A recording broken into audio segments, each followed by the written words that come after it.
Nella precedente lezione si è visto che al di fuori dell'ambito scolastico il debate può risultare utile per la formazione, per gestire un confronto, per maturare una scelta valutativa tra due proposte e per ampliare la partecipazione democratica su grandi questioni di interesse comune. Ovviamente il campo di applicazione può ampliarsi secondo particolari esigenze. I dibattiti con queste finalità in contesti extrascolastici e competitivi devono concludersi con una valutazione? I motivi che richiedono una decisione valutativa possono essere diversi e variare in base alle finalità specifiche che si perseguono. La valutazione è utilissima nel debate per uso formativo perché offre le indicazioni di miglioramento al singolo debaters che si sta formando. Appare ugualmente necessaria se si decide di ricorrere al debate per selezionare un tipo di personale che si vuole che sia collaborativo, disponibile ad accettare critiche, pronto all'ascolto e in grado di pensare in maniera dialettica. Una valutazione è richiesta anche quando si deve scegliere tra diverse proposte, oppure ci si deve esprimere su un dibattito pubblico. Evidentemente in questi dibattiti non è possibile una trasposizione sic et simpliciter della valutazione del dibattito competitivo. Tuttavia, alcune indicazioni sulla loro valutazione possono venire dall'esperienza maturata nell'ambito scolastico e competitivo. In generale, in un debate, con una finalità formativa orientata alla costruzione di una forma mentis dialettica, possono benissimo essere adottati i criteri già in uso per il World School Debate o del protocollo che si decide di seguire. I protocolli in uso, infatti, garantiscono standard già lungamente collaudati. Una revisione dei criteri è richiesta se si decide di usare il debate in contesti come quelli dell'impresa, della ricerca scientifica e del dibattito pubblico, per i quali i tre criteri contenuto, stile e strategia possono essere una guida, ma possono risultare anche inadatti se non rielaborati.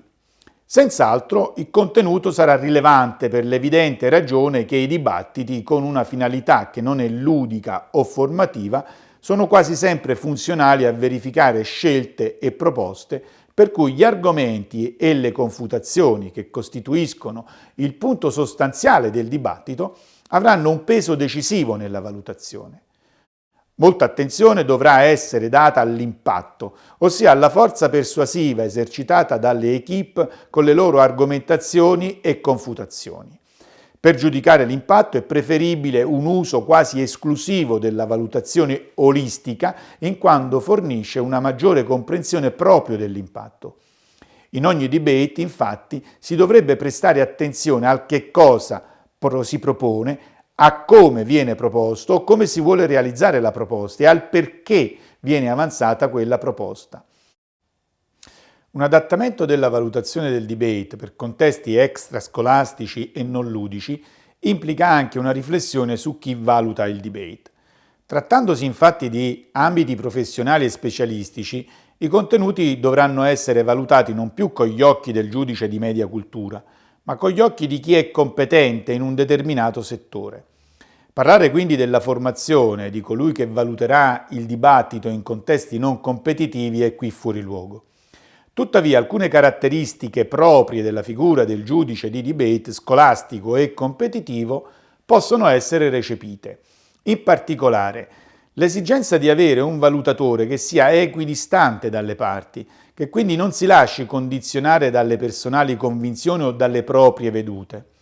In questo senso, tabelle e strumenti che offrano una più trasparente e oggettiva valutazione possono aiutare moltissimo. Per elaborare una valutazione dei dibattiti extrascolastici e competitivi si può dunque attingere all'intero processo di valutazione del debate competitivo e usarlo come modello per crearne uno adatto alle specifiche esigenze. Si dovranno quindi avere criteri chiari, precisi e rigorosi. Si dovrà valutare l'intero flusso del dibattito per verificarne la linea argomentativa. Si dovrà poi esprimere in punteggi il risultato del dibattito. Opportuna è anche la restituzione, che può variare secondo le circostanze per forma e modalità. Per un debate con uno scopo formativo, le consuete tecniche di restituzione possono adattarsi benissimo. Quando si ricorre al debate con altre finalità, le restituzioni devono essere molto ampie, chiare e dettagliate. Si può ritenere che la restituzione debba essere discussa in un momento successivo al dibattito, a distanza anche di qualche giorno.